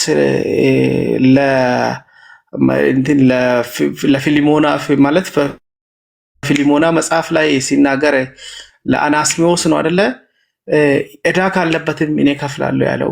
ዕዳ ካለበት እንኳን እኔ ከፍላለሁ፣ ትላንት አልጠቀመም አሁን ግን ይጠቅመሃል ብሎ አደራ ሲሰጥ እንመለከታለን። ልክ እንደዛው እኛ ያን ሰው የሚለውጥ ቢሆንስ ምንገስጽስ ቢሆንስ ወደምንፈልገው ዓላማ ማምጣት ምንችል ቢሆንስ በመንፈስ ሆነን ማለት ነው። ይቅርታ ወንድማችን። እሺ አሁን አንተ እያልክ ያለው የጠቀስከው ጥቅስ ከአውዱ ውጪ ነው። ሐሰተኛና አናሲሙስ ምን አገናኛቸው? መጀመሪያ መጽሐፉ ስታነበው ተረዳው። አናሲሙስ በጌታ ያልነበረ ጌታን በእስር ቤት የተቀበለ ሰው ነው። ስለዚህ ጌታን ስለተቀበለ ሊያስታርቃቸውና አሁን ጌታን አግኝቷልና በእስራት ወልጄዋለሁና ተቀበለው ብሎ ለፊሊሞና ይነግረዋል፣ ባሪያ ስለነበር። ሐሰተኛን ግን ጳውሎስ አብራችሁ ምግብ እንኳን አትብሉ፣ ስለ እነዚህ ውሾች መናገር አይሰለቸኝም፣ ለእናንተ ደግሞ ማውራቴ ደና ነው። መሰልቸት የሰው ባህሪ ነው። ያን ጊዜም ክርስቲያኖች ይሰለቹ ስለነበር ጳውሎስ ምን አለ? ሁሌ ስለሚናገር በደብዳቤ የሚሆን በአካል ሁል ጊዜ በቤታቸውን በጉባኤ ስለ ሐሰተኞች ብቻ ስለሚያወራ ኢየሱስን አውርተ ስለ ሐሰተኛ አለማውራት አችልም። ባይዘው ሐሰተኛ የሚባለው ቃል የአፌን ላቋርጥና እኔ ኢንቴንሽንን ስላልተረዳን ነው። ከእናንተ ሐሳብ እኮ ነው ያልወጣውኝም። አንዴ አካሄድህን እንትን ስላልኩ ነው። አናሲሞስን አምጥተ እንዲህ ሊሆን ቢችልስ ምናምን ስላልክ ነው። ስማኝ በደንብ ቢችል አይደለም እኮ ሐሳቤን አልተረዳኸኝም። ገብቷል። እኔ እያልኩ ያለሁት ደካማውን እንኳን እንደዚህ ድካም ያለበትን ሰው አንድ ሰው ድካም ያለበትን ድካሙን እንዲወጣ ልክ ነው እኮ ከአውዱ አሁን ሐሳቡ ቢወጣም አስ ኤግዛምፕል ነው እኔ አሁን እያወራ ያለሁት ከእግዚአብሔር ቃል ምሳሌ ለዚህ ጊዜ ጋር ላለው እሺ እንውጣሽ፣ ከእሱ ሐሳብ እንውጣሽ። ምን አረክ መሰለ? ቆይ አንዴ አገልጋይ ነህ የቃለ ሕይወት ቤተክርስቲያን። እሺ የልጁ ሐሳብ ፈጽሞ ቃለ ሕይወትን እንደውም የሚቃወም ነው። የቅድሙን የልጁን ሐሳብ ልትረዳው ሞከርክ አንተ። የእሱ ሐሳብ ከግማሽ ነው እኮ የገባሁት ሊያልቅ አካባቢ አንዴ አስጨርሰኝ። መጨረሻ አካባቢ ያወራውን ሐሳብ የተቀበልኩት። አስጨርሰኝ። ልጁ አንተ የምትገለግልባትን ቤተክርስቲያን ሐሳብ ኮምፕሊትሊ በአሁን ሰዓት የያዘችውን አቋም ሁሉ የሚንድና የሚቃወም ነው። እያንቀጠቀጠው ሁሉ የሚያወራ ነው። የእሱ አይነት ተከታዮች አሉ። የማን ጠበቃ? የሐሰተኞች ጠበቃ። ሐሰተኞች ደካሞች አይደሉም። ሐሰተኞች ዘራቸው ራሱ ደካሞች ሳይሆኑ ተኩላዎች ናቸው ነው። የበግ ለምድ ነው የለበሱት፣ ግን በመካከላችን ክርስቲያን ይመስላሉ። ግን ኢየሱስ ብለው ስለሚጠሩ የሚጠሩት ኢየሱስ ግን ሌላ ነው ነው ጳውሎስ እንዳለው። አዮ ጳውሎስ እኔን ምን አይለኝም አለ? አይደክመኝም፣ አይሰለቸኝም። ለእናንተ ግን እንዲህ ሁሌ ማውራቴ ስለነሱ አለ ደና ነው አለ። ስለ ሐሰተኞቹ ሁልጊዜ መናገሬ እንዳይሰለቻችሁ ባካችሁ፣ እኔን አይደክመኝም። እኔ አልሰለችም፣ ማውራቴን እቀጥላለሁ። ለእናንተ ግን አስፈላጊ ነው፣ አትድከሙ ይላቸዋል። ገባ? ስማቸውን እየጠራ ሁሉ። ለቆሮንቶስ ቤተ ክርስቲያን ደግሞ ምን ይላል? እኔ የምፈራው አለ እነዚህ እኛ ያልሰበክነውን ኢየሱስ የሚሰብኩትን በመልካም ትታገሷቸዋላችሁ ብዬ እፈራለሁ። ሔዋንን እባቡ እንዳሳታት ሐሳባችሁ ለክርስቶስ ያለውን ቅንነታችሁ ተበላሽቷል ብዬ። እነዚህ ተንኮለኛ ሰራተኞች፣ እኛን ሊመስሉ የሚፈልጉ ሐሰተኛ ሐዋርያቶች ራሳቸውን ቢለውጡም የጽድቅ ሰባኪ ለመምሰል ሴጣንም የራሱን የብርሃን መልአክ እስኪመስል ስለሚቀይር መጨረሻቸው እንደ ስራቸው ነውና ብሎ ሐዋርያቶች ብሎ ሐሰተኞች ብሎ እኛን ይመስላሉ ብሎ ግን የሚጠሩት ኢየሱስን ነው ብሎ ግን ሌላ ኢየሱስ ነው የሚጠሩት ብሎ እኔ ደግሞ የምፈራውና እንዲህ የምናገረው ደጋግሜ ይላል ለቆሮንቶስም ቤተክርስቲያን ስለምትታገሱ ነው። እናንተ ዝም ትላላችሁ። ገባ? ዝም ስለምትሉ እፈራለሁና ሁሌ እነግራችኋለሁ። ገና ምንም ሳይፈጠር ሁሉ በደብዳቤ ሁሉ ጽፋለሁ ርቄ። አሁን ከኤፌሶን ወጥቶ ጢሞቴዎስን አደራ እዛ ሁንልኝ ይለዋል ወደ መቄዶንያ ሲሄድ። ለምን ሲለው በመካከል የሚነሱ አሉ የትውልዶችን ታሪክ በማውራት እውነተኛ ሰባኪ ለመምሰል የሚፈልጉ ሕዝቡ እንዳያደምጣቸው እዘዛቸዋል። አትስሟቸው፣ አታድምጧቸው፣ አብራችሁ ምግብ አትብሉ ሁሉ ማለት በቤታችሁ ሰላም አትበሏቸው ይሉ የነበሩት ሐዋርያት ናቸው። ወዳጅ ገባ? እሺ ልቀጥል። ሌላው አንድ የተናገረው ትቀጥላለህ። ሆነስት ይቅርታ ድምፄ ያስተጋባል። ምንድነው አትዝጋው። የኔ ነው ችግሩ። ምንድን ነው ለምሳሌ ዋናው ወደ ዓለም ሁሉ ሄዱ ወንጌልን ለፍጥረት ሁሉ ሰበኩ ነው። ከተሰበኩ በኋላ ሰዎች ወደ ነው የሚመጡት?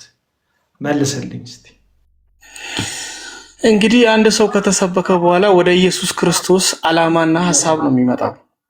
ስለዚህ ወደ ክርስቶስ ኢየሱስ ይመጣል። ከዛ ወደ ቤተ ክርስቲያን አካል ይጨመራል። ስለዚህ ያ ሰው ምንድን ነው ቀጣይ የሚደረገው? በእረኞች ይጠበቃል አይደል? ስለዚህ አሁን እኛ ስላልዳኑ ሰዎች አይደለም እየሰበክን ያለ ነው።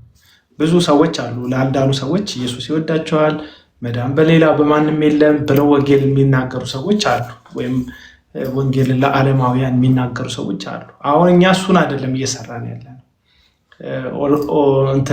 ወንጌል የተሰበካቸው ከዛ ቤተክርስቲያን ያሉ ግን በተመሳሰለ ምርት ወይም በተመሳሰለ ትምህርት በሚመሳሰል የውሸት አሾልኮ በገባ ስህተት የሚጠመዱ ክርስቲያኖች አሉ።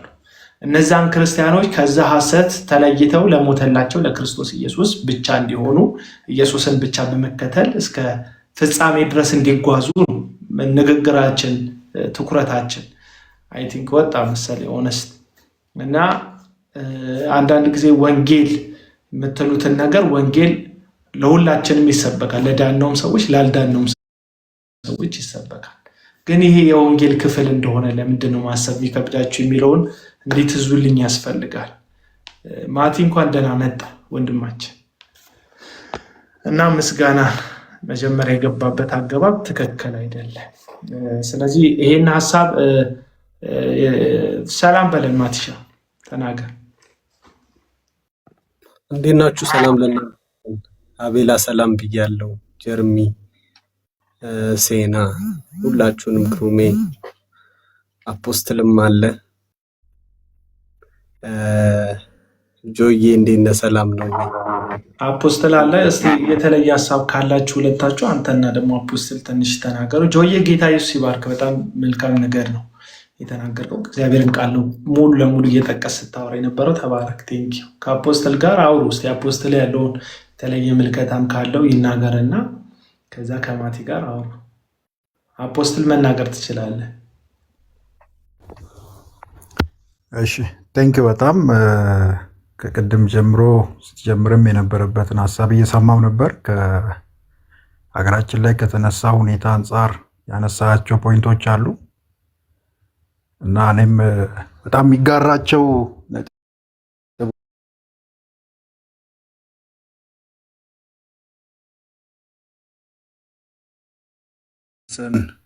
እና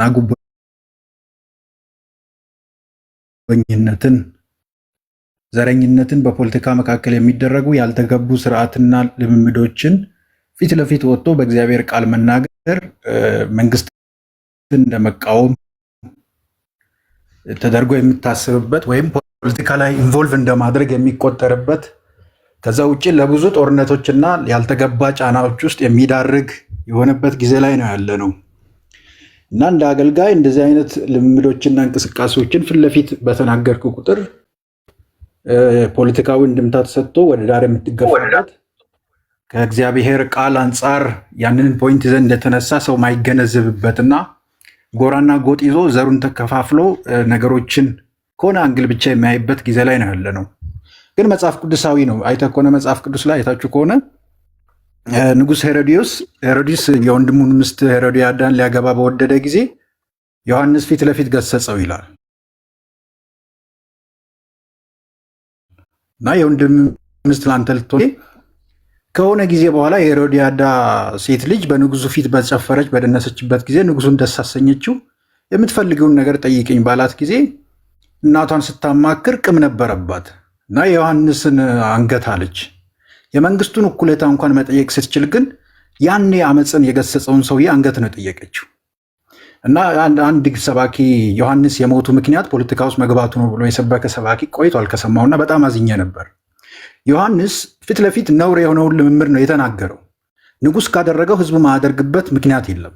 ንጉሥ የወንድሙን ሚስት ካገባ ምድርቱ ላይ ያለው ትውልድ ሁሉ በዚህ ነውርና ጥፋት ውስጥ ራሱ ማሳደጉ አይቀርም። ስለዚህ ዮሐንስ ንጉሱን ሲናገር ፖለቲካ አይደለም፣ በህዝቡ መካከል ልስፋፋ ያለውን ነውር የማስቆም ስራ ነው የሰራው እና ብዙ ኢሹዎችን ያልተገቡ ጫናዎችን በህዝብ መካከል በኑሮ ላይ የሚደረጉ ክፉ ዘሮችን ፊት ለፊት በተናገርክ ቁጥር ፖለቲካው እንድምታ ይሰጥህና ብዙ መፍራት ይህንን ፊት ለፊት በእግዚአብሔር ቃል ከመናገር ራሱን ሸሽጓል፣ ጓዳ ገብቷል። ግን መሆን የለበትም። እግዚአብሔር ሞገስን እድልን እስከሰጠን ተሰምነትን እስከሰጠን ጆሮን ወደኛ እስካቀረበ ድረስ ከኛ በተሻለ ሞገስን ፊት ለፊት እስከሰጠ ድረስ ግን ይሄንን እናገር ዘንድም ነው እግዚአብሔር ሞገስንም ጆሮንም የሰጠን እድመንም ከፍታንም በሰው ዘንድም ተሰምነትንም የተቀበልነው ለሞገሱ ጥላ ስር ብቻ ተቀምጠን እክካችን እንድናክስ አይሆን እግዚአብሔር ሊንቀበለው የሚገባውን ልናጣው የሚገባውን ነገር ለማጣት እንድንወስን ፈልጎ ድረታችን ከእግዚአብሔር ዘንድ እስከሆነ ድረስ ማለት ነው።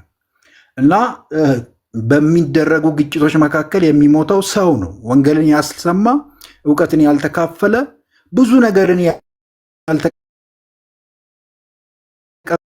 ይጎለውም በጦርነት መካከል የሚያተርፍ ማንም የለም። ለማንም ወግመን የምንቆምበት ለማንም ጎራ ይዘን የምንንቀሳቀስበት የህይወት ስርዓትን ደግሞ አልተቀበልንም። እኛ በሁሉ ዘንድ ሰላምን ልናመጣ የእግዚአብሔርን ጽድቅ ልንተክል ሁሉንም በሰላማዊ መንገድ እንድናጠናቅቅ በእግዚአብሔር የተላክን ሰዎች ነን። ይሄ እስከሆነ ድረስ ግን እነዚህን ነገሮች ሳይድ ይዘህ በተናገርክ ቁጥር ግን የፖለቲካን እንቅስቃሴ እንደመቃወም በምድርቱ ላይ በተቃራኒ የሚነሱ ነገሮችን እንዳይቀጥሉ ትውልድን እንደማሳመፅ ይታይብሃል። ባልተገባ መንገድ ጫና ይመጣብሃል። የቸርች መሪ ከሆንክ ያለው ነገር የታወቀ ነው። በሆነ መስመር መንገዶች ውስጥ ጫና ይመጣል። ይረዳኛል ብለህ ወደምታስበውም ሪፖርት ብታደረግ እሱም አፉን ሉጋሙን ዘግቶ ዝም ልሃል። ሰው ያንን ጫና ይፈራል። ይሄንን እንድንፈራ ግን አልተገባንም፣ አልተሰጠንም። እግዚአብሔር እድል እስከሰጠን ሞገስ እስከሰጠን ሚዲያውን የሰጠን እግዚአብሔር እስከሆነ ድረስ ህዝብ አልሰጠንም፣ ሰው አልሰጠንም፣ እግዚአብሔር ነው። እድል የሰጠን እግዚአብሔር ነው። እሱ ሰጥቶ ሰው አይነሳንም።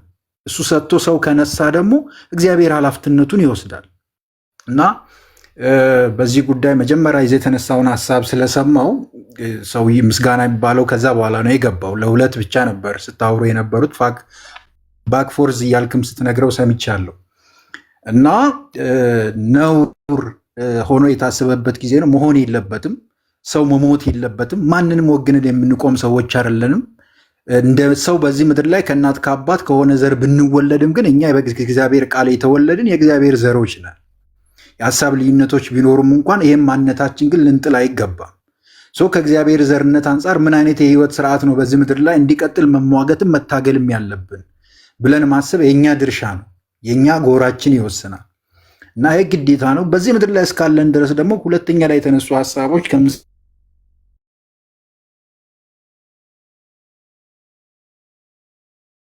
ሆኑ ልምምዶች የእግዚአብሔርን ጽድቅ በዚህ ምድር ላይ የማያሳድጉ ሰዎች የራሳቸውን ክብር የሚገነቡበት ለከፍታቸው የሚሰሩበት በሰዎች ዘንድ ያላቸውን የህይወት እድገትን ለማቆም የሚታገሉበት የህይወት ስርዓት ሁሉ መጽሐፍ ቅዱሳዊ አይደለም። እግዚአብሔር በዚህ ምድር ላይ ያስቀመጠን እግዚአብሔር ኦፍኮርስ ሞገስን ይሰጣል፣ በህዝብ ዘንድ መወደድን ይሰጣል። ግን እግዚአብሔር ደግሞ በማቴዎስ ወንጌል ላይ አንድ ነገር እና እንደውም ክፉ ስናገሩባችሁ ደስ ይበላችሁ፣ ዝለሉ፣ ሐሰትም አድርጉ፣ ስማችሁን በክፉ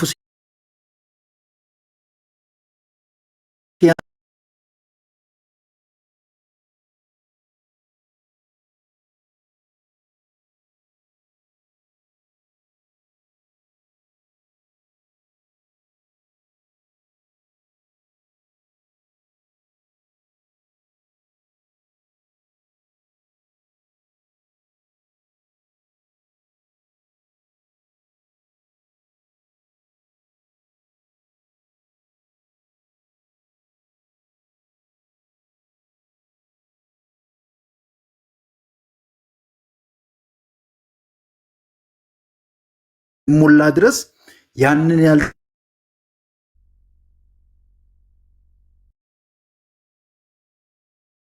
ያንን የእግዚአብሔርን ጽድቅ በህይወታችን እንድንለማመድ ግዴታችን ነው። ምክንያቱም መጽሐፍ ቅዱስ ላይ አባት ልጁን ይቀስጻል ይላል። ዕብራውያንም ያንን ይናገራል እና እንደ ዲቃላዎች እንዳያደርጋችሁ እግዚአብሔር የሚወደውን ልጁን ይቀጣል፣ ይገስጻል። ባይቀጣችሁ እንደ ዲቃላ ትሆናላችሁና ይላል። እና ዲቃላ የሆነ ነው ማይቀጣው። በተቀጣ ቁጥር እኔ የእሱ ስላልሆንኩ ነው ብሎ ስለሚያስብ ያ እንዳይሆን ስለማይፈልግ ያልወለደ አባት ያንን መቅጣት ድፍረት አይኖረውም። የወለደ ግን ይቀጣል፣ ያስተምራል፣ ይገስጻል። መገሰጽ የልጅነት ባህሪ ነው። ነውርን ተነግሮ ወደ ተሻለ ህይወት ለማደግ የሚደረጉ ትግሎች በሙሉ የአንድ ጥላ ማንነት ማሳያ ነው እና ይህንን የሚቃወምበት ምንም አይነት ምክንያት የለኝም እና ነገሮች ግን በጥበብና በማስተዋል ከማቅናት አንጻር ነገሮችን በትውልድ መካከል ህዝብን ለማስመለጥ የሚደረገው ትግል በመልካም አቅጣጫ ነገርን ሁሉ በፍቅርና በጤናማ ስሜት በጥሩ ሞቲቭ የተነሳ እስከሆነ ድረስ ያ በእግዚአብሔር ዘንድም በሰው ዘንድም ነውርም አይሆንም። በሰው ዘንድ ነውር ሊሆን የሚችልበት የራሱ የሰው አመለካከቶች ሊኖሩ ይችላሉ። ያ ግን የህይወት ማንነት የልክ ማሳያነት አይደለም። ልክ ትክክለኛነቱ በእግዚአብሔር ሐሳብ ተቃኝቶ የሚሰጥ ለሰዎች የሚገባ የእግዚአብሔር መለኪያ ሚዛን ነው። ያንን እስካሟላ ድረስ ግን ማንም ተቀበለ አልተቀበለ፣ ማንም ሾመ አልሾመ፣ ማንም ከፍ አረገ አላረገ ውድቀትን በህይወታችን ያመጣል ብዬ አላስብም። አበዛው መሰለኝ፣ ይቅርታ። ቴንኪው አፖስትል፣ በእውነት እጅግ በጣም እናመሰግናለን። በጣም ቆንጆ ሀሳብ ነው ሼር ያረከን። በእኔ በኩል በጣም ቴንኪው። በዚህ ስም እንደዚህ አይነት ሀሳብ ይዘህ መገለጥ በራሱ ትልቅ ነገር ነው እና ከታችም ኮመንት ላይ ሲጻፍ ስለነበረ ስለ አገልግሎትህ የት እንደሆንክ እሱን ነገር ብትነግረን። እኔም ንግግሩን በተያያዘ እንትን ልግባ ታክል ልግባ። በጣም ስድር ያለ በጣም ቆንጆ ንግግር ነው የተናገርከው። እጅግ በጣም ቆንጆ ንግግር ነው። ቴንኪው ስለ ንግግር። ቀጥል ማቲ። አዎ ቴንኪው ብለናል። ራሱን ቢያስተዋውቀን ጥሩ ነው የሚለውን ሀሳብ ለመጨመር ያህል ነው።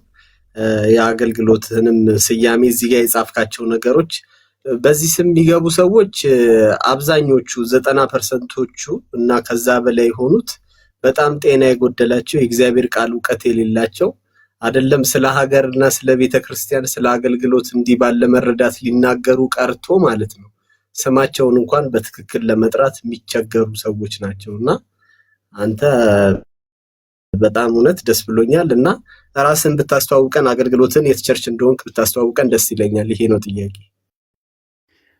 እሺ ቴንኪው። መነሻዬ ከገጠር ነው፣ ከድራሼ የሚባል አካባቢ ከገጠር ነው የወጣሁት። ገጠር ላይ ያው መካነ ኢየሱስ እና ቃለ ሕይወት ነው። በእርግጥ ነው ያለሁበት አካባቢ መካነ ኢየሱስ ብቻ ነበር። ቃለ ሕይወት የቅርብ ጊዜ ናት እዛ እና እዛ ነበርኩ 2015 ላይ እዛ ባለው ቤተክርስቲያን ቸርች ፕላንት ማድረግ እንዲችል ወደዚህ ወደ ካውንስሉ ደብዳቤ ጽፈውልኝ ባርከውን ሸኝተውኝ ወጥቼ ከዚያ በኋላ እግዚአብሔር በሰጠኝ አቅጣጫ ኦልሬዲ እነሱም አምነውበት ስለነበረ ቤተክርስቲያንን ፕላንት ወደ ማድረግ መጥቼ እዚህ እና ከዛ ውጪ አርባ ምንጭ እዛም የተወለድኩበት አካባቢ ቅርንጫፎችን በእግዚአብሔር ምሕረት ገና መነሻ ላይ ያለው ሰው ነኝ። ይህንን በማድረግ ፒኒኤል የምትባል ቤተክርስቲያንን ለውስጥ ነው ማገለግለው። እግዚአብሔር ራእይ ፒኒኤል ቤተክርስቲያን የምትባል።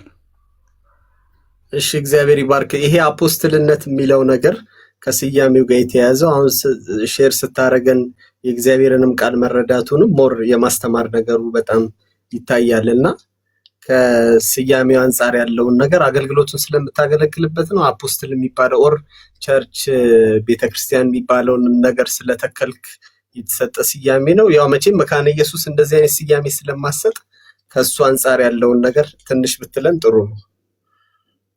እሺ ቴንክ ዩ። ኦልሬዲ መካነ ኢየሱስ ሰጠችኝ ልልም አልችልም አትሰጥምም። ስትሰኘኝም በቤተክርስቲያናችን አገልጋይ ይባል ብላ ነው የሸኘችን። እንደዚህ እግዚአብሔር ራእይ ስላለው እንደ ቤተክርስቲያን አምነንበት ምናምን ብለው ነው የሸኙ። ግን ስለ ስያሜ ከዚህ በፊትም ሜቢ ረስተ ሊሆን ይችላል አውርተናል እና ሜቢ ፖይንቶችን ሽፍት ሊያደርግ ይችላል ብዬ አስባለሁ። የተነሳንባቸውን አይዲያዎች እንዳይነካካብን ሌላ ጊዜ ብናወራበት፣ ከዚህ በፊትም ግን ነካክተነዋል ብዬ አስባለሁ እና ያው ልዩነቶች እንዳሉ አውቃለሁ። የራሳችን የተቀበልናቸው ልዩነቶች እንዳሉ አውቃለሁ እና ያ ውስጥ ፈርዘር ኬርን ብዙ ሌሎችን አይዲያዎችን ልናነሳ ስለምንችል በጣም ከይቅርታ ጋር በፊት እኔ ቤት አውርተን ነበር አይ ቲንክ መሰለኝ። አሁን ስታወራ መጣልኝ አስታወስኩ። እሺ ቴንክ ዩ አቤል፣ ጨርሻለሁ። እኔ ብዙም ጥያቄ የለኝም። አንተ የምትናገረው ነገር ካለ ዛሬ ስለተነሳው ሀሳብ እንድትሰጡም ከመፈለግም አንጻር ከዚህ በፊትም በነበረ በኢትዮጵያ ተነስቶ በነበረው ጦርነት ላይ እነዚህ ሐሰተኛ አገልጋዮች ነቢያት ነን የሚሉ አፖስትል ነን የሚሉ ግለሰቦች ያበረከቱት አስተዋጽኦ በፕሮቴስታንት ቤተክርስቲያን ላይ ሰዎች እንዲመለከት ያሳደረባቸው ፕሮቴስታንት ቤተክርስቲያንን ሲያስቡ እንዲያሳደርባቸው ያደረገው ተጽዕኖ በእናንተ መንገድ ምን ይመስላል? የነዛ ሰዎች የወጡ የተናገሯቸው ትንቢቶች ከጦርነት ጋር የሰጡት ሀሳብ የተናገሩት መልእክት ጋር ተያይዞ ሰው የፕሮቴስታንት አብያተ ክርስቲያናትን ሲያስብ ምን እንዲያስብ አድርገዋል እነዛ አገልጋዮች በዛ በጦርነቱ ጉዳይ ላይ በሰጡት ሀሳብ የሚለው ላይ ማቲ ሂድበትና እንደ እግዚአብሔር ቃል አንድ ቤተክርስቲያን ወይም አገልግሎት እንዴት ነው ነገሮችን ማየት ያለባቸው የሚለውን ነገር እሰርልንና አሁን ያለው የተቀሰቀሰ ያለው ጦርነት ጋር አንድ ሲቪሊያን የሆነ አማኝ እንዴት ነው ነገሩን ሊይዘው የሚገባው የሚለውን ጉዳይ ላይ እሰር አድርገን ጥር ምጥን ያለ ነገር አቅርብልን። ሌሎቻችንም ይሄንን አያይዘን መጀመሪያው ከተነሳው ሀሳብ ጋር መረቅ እያደረገን ሀሳቦችን ትንሽ እናንሸራሸርና የሚጠቅመው እሱ ነው ብዬ አስባለሁ። እንደ ክርስቲያን እኛ እንዴት ኢንቮልቭ እናድርግ እዚህ ጉዳይ ላይ የሚለውን ማለት ነው። እሱን እናውራ። ቴንኪው ክብረአብ ስለተናገርከው መልእክት ስላወራከው ሀሳብ እናመሰግናለን። ማቲ ቀጥል። እሺ በጣም ቴንኪው። ከዚህ በፊት የነበረውን ነገር አይት ለማድረግ ያህል ያው ኢትዮጵያ ላይ ለውጥ መጣ ተብሎ ከነበረው ይሄ ወደ ብልጽግና መንግስት የመጣበት ጊዜ ብዙ ሳይቆይ ነው ይሄ የትግራዩ ጦርነት ደግሞ ተቀስቅሶም የነበረው እና በዛ ጊዜ ሚዲያውን አጥለቅልቀው የነበሩ በጣም ብዙ ነገሮች ነበሩ፣ ንግግሮች ነበሩ፣ መልካም ያልሆኑ ንግግሮች። በጦርነቱ መሃል ሰዎች ሳይድ እንዲይዙ ያደረጉ ነገሮች በርካታ ነበሩ። በርካታ ነገሮች በስፋት ሲነገሩም የነበሩ ነገሮች ነበሩ። ሰዎች በጣም ሳይድ አድርገዋል። ያኔ ቤተክርስቲያን ውስጥም ያሉ ሰዎች በዛ ነገር ተጠምደዋል። አንዳንድ ቤተክርስቲያን ባይዘው አብሮ ማምለክ ራሱ በጣም ከባድ ሆኖ ነበር። በተለይ አዲስ አበባ ላይ ሆኖ የትግራይ ተወላጅ ያሉበት ቦታ ላይ አንዳንድ ቦታ ላይ ጸሎትም ጭምር ሲደረግ ነበር፣ እኔም የማውቀው ማለት ነው። በዚህ ይሄ ፌደራል መንግስቱ እዚህ ያለው መንግስት እንዲያሸንፍ እግዚአብሔር ኃይል እንዲሰጠው ጉልበት እንዲሰጠው የሚል እሳቤ እንጂ ጦርነቱ ይቁም የሚል አይነት ሐሳብ ሲናፈስ ብዙ አልሰማሁም። ግን አንድ ጊዜ በጣም የደነቀኝ ተለቅ ያሉ ሰው የተናገሩት ነገር እስከዛሬ ድረስ ይገርመኛል። እኔም ቆም ብዬ እንዳስተውልና ሳይድ መያዙ ልክ እንዳልሆነ እንደ እግዚአብሔር ቃል የተናገሩት ትዝ ይለኛል። ያኔ ኪቦርድ ምናምን አከራይ ነበርና እሑድ ቀን የሆነ ቸርች ላይ ኪቦርድ ክራይ ብለውኝ ዳሙ ሆቴል እዛ ፓስተር ሚኪ ቸርች ፊት ለፊት አካባቢ ዳሙ ሆቴል ህንፃው ላይ አንድ ቸርች ነበር እና እዛ ሄጄ ነበር። ፋይናሊ የጦርነቱ ጊዜ ነው። ፋይናሊ አንድ ሰውዬ ወጥተው የመጨረሻ ጸሎት ለመጸለይ ጦርነቱን አንስተው ተናገሩ። እየተገዳደልን ያለነው ከወንድሞቻችን ጋር ነው፣ እየተጠፋፋን ያለነው ከወንድሞቻችን ጋር ነው፣ በተለያየ ነገር አብረን ከተሳሰርናቸው ጋር ነው፣ አካሎቻችን ናቸው፣ አብረውን የኖሩ ናቸው፣ አብረን የበላን አብረን የጠጣን እና ድንበር ተሻግሮ ኢትዮጵያ ከሚባል ሀገር ውጪ ያለ ነገር አይደለም። ኢቭን አማኞች ከሆን እንኳን ከኢትዮጵያ ውጪ ራሱ ካለ ሀገር ጋር በሚደረግ ጦርነትን እግዚአብሔር ስለማይወድ የሰዎችን እልቂት እግዚአብሔር ስለማይወድ እኛ አማኞች ልናረግ የሚገባው ነገር በጦርነት ጉዳይ ላይ መጸለይ ነው። ጉዳዩን ለእግዚአብሔር መስጠት ነው። ሰዎች እንዳይጠፉ እንዳያልቁ ነገሮችን ለእግዚአብሔር ማስረከብ ነው ያለብን። እግዚአብሔር ደግሞ ይሰማናል። ልጆቹ ስለሆን ጸሎትን ያዳምጣል፣ ይሰማል። ከዚህ እልቂት ውስጥ መውጣት የምንችለው ክርስቲያን የሆን ሰዎች ስንነቃና ከዛ ነገር ራሳችንን ስንጠብቅ ነው ብለው ብቻ ሰፋ ያለ ነገር በጸሎት ውስጥ አይናችንን አስጨፍነው ሲናገሩ በጣም ትዝ ይለኛል። እና ብዙ ጥቅስ የመጽሐፍ ቅዱስ ክፍሎችን አንስተው ሲናገሩ ነበር። ያው ብዙ ጊዜ የሚጠቀስ ጥቅስ አለ። አይ ቲንክ አንደኛ ጢሞቴዎስ ምዕራፍ 2 ላይ ይመስለኛል ጸልዩ የሚለውን ሐሳብ እና ለነገስታት ይላል መኳንንት ይላል፣ ግን አስቀድሞ የሚለው ለሰዎች ሁሉ ነው የሚለው። ለሰዎች ሁሉ ልመና፣ ምልጃ፣ ጸሎት፣ ምስጋና እንድታቀርቡ ይላል እና ልመና ምልጃው ሀገር ይመራል ለሚባለው መንግስት ብቻ አይደለም፣ ላይ ተቀምጧል ለሚባለው ብቻ አይደለም፣ ለሁሉም ሰው ነው። ሰሜኑ ላይ ላለው፣ ደቡቡ ላይ ላለው፣ ምስራቁ ላይ ላለው፣ ምዕራቡ ላይ ላለው ለእያንዳንዱ ሰው ጸሎት ያስፈልጋል።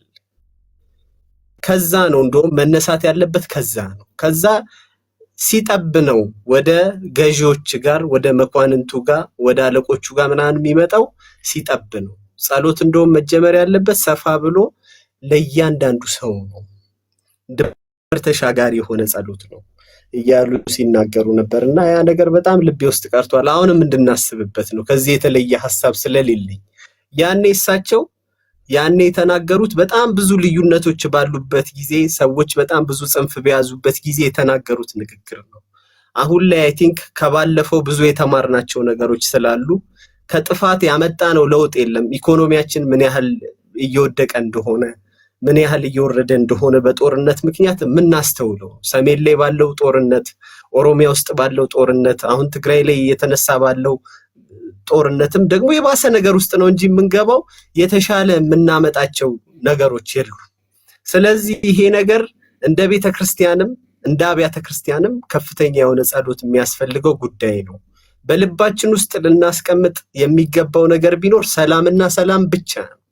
በእኛ አንጻር ዩኒፎርም የለበሱት ሰዎች፣ ለውጊያ የተሰማሩት ሰዎች፣ ኃላፊነታቸውን መወጣት ያለባቸው ሰዎች ኃላፊነታቸውን ይወጡ። እኛ ግን እንደ አንድ ዜጋ ኢትዮጵያ ውስጥ እንደሚኖር ሰው ከኛ የሚጠበቀው ነገር መጸለይ ነው። ከኛ የሚጠበቀው ነገር ዛሬ በዚህ ሰዓት እንዲቆም ለእግዚአብሔር ነገሩን ማሳሰብ። ሐሰተኛ ነቢያቶቹን በተመለከተ በተለይ ከተማ መተው ስሪፒስ ሱፍ የቀየሩ፣ ከተማ መተው ግንባር መሬት የያዙ፣ ከተማ መተው መኪና መንዳት የጀመሩ፣ በጣም ውጫቸውን ስታዩት ዘርፈው ከህዝብ ዘርፈው በነጠቁት ገንዘብ ያሸበረቁና በጣም የደለቡ፣ ውስጣቸው ግን በጣም በቃ ኖርማል የሚባል ሰው የሚያስበውን መንፈሳዊ ሰው ሳይሆን ይሄ ዝም ብሎ ኖርማል የሚባል ሰው የሚያስበውን ሐሳብ እንኳን ቆም ብለው፣ ኤቲስት የሚባለው ሰው የሚያስበውን ሐሳብ ቆም ብለው የማያስቡ ሰይጣን ድራይቭ የሚያደርጋቸው ሐሰተኛ ነቢያቶች አሉ። አሁንም ይሄ ጦርነት እንዲቀጣጠል እንዲገፋ ወንጌላውያን አማኞች እንደዚህ ነው የሚያስበው ተብሎ ስማችን በከንቱ እንዲጠራ ምክንያት የሚሆኑ አሉ። ስለዚህ እኛ ቅዱሳን መንቃት መቻል አለብን። እዚህ ነገር ላይ እየገባችሁ 10,000 ኮመንት የምትጽፉ ሰዎች፣ ለእንደነዚህ አይነት መልእክቶች ጆሮ ሰጣችሁ እውነት ነው ብላችሁ መልእክት የምትጽፉ ሰዎች በጣም ጥንቃቄ ብታደርጉ፣ ሰላም ላይ ትኩረት ብታደርጉ፣ እሱን እየሰበክን እሱን እያወራን እሱን እየተናገርን ለውጥ ብናመጣ፣ አይ አልችልም ስለ ሰላም ማውራት የምትሉ ሰዎች ካላችሁ ደግሞ አትሊስት ዝም በማለት ሀገራችሁን ብታድኑ፣ ቤተክርስቲያንን ብታተርፉ ጥሩ ነው የሚል መልእክት ለማስተላለፍ ነው። በጣም ቴንኪው፣ አመሰግናለሁ ስላዳመጣችሁን። ጨርሻለሁ።